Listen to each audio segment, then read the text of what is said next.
Violence in America, a look into school shootings. This video discusses a serious issue that is potentially triggering regarding gun violence, specifically in school settings. Please watch at your own discretion. When we think of school, we think of recess, multiplication, homework. But as times change and violence rises in the United States, schools are becoming more and more dangerous. When looking at the statistics, we see that we clearly have a serious problem with gun violence, and it's beyond these mere numbers, as these are our children, sisters, brothers, family, friends, and even ourselves. There is something happening in American society perpetuating the massive increases in school shootings nationwide, as our incidents are disproportionately high in comparison to other countries. Writer Jason Silva from the Rockefeller Institute of Government reported that there were 109 public mass shootings in the United States and 35 public mass shootings in 35 other economically and politically comparative countries between the years 2000 and 2022. As of April 15th of 2025, there were already 6 shootings this year that resulted in injuries and deaths, according to an Education Week analysis. 2 days after this finding, on April 17th, there was yet another fatal shooting at Florida State University, leaving 2 dead and 6 injured. Of the student population at FSU, there were several students who survived the 2018 Marjory Stoneman Douglas High School shooting in Parkland, Florida. We recognize violent crimes, also known as crimes against a person, in our society, counting and remarking school shootings as absolute devastations.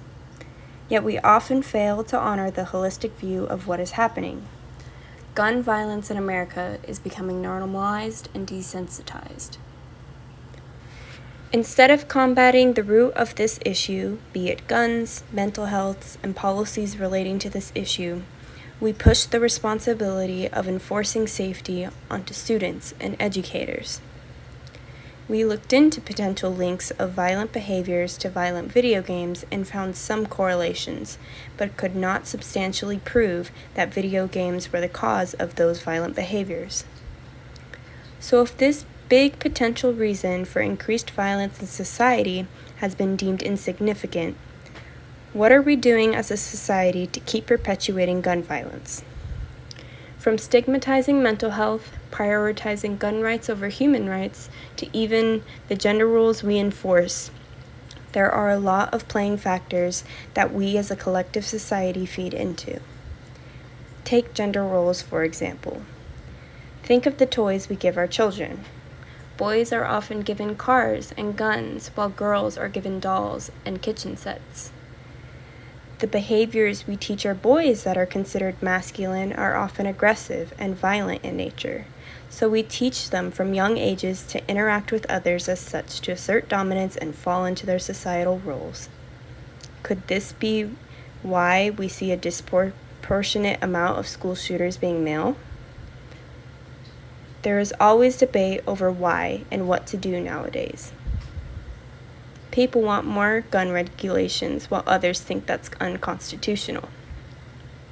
People acknowledge growing mental health crises, while others prefer to ignore it.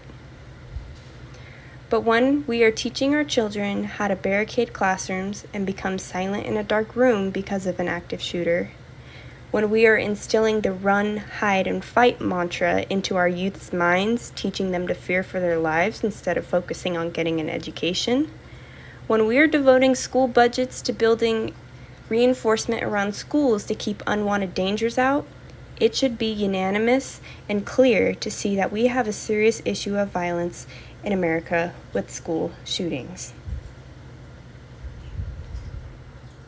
We must face ourselves as a society and ask ourselves, where are we going wrong?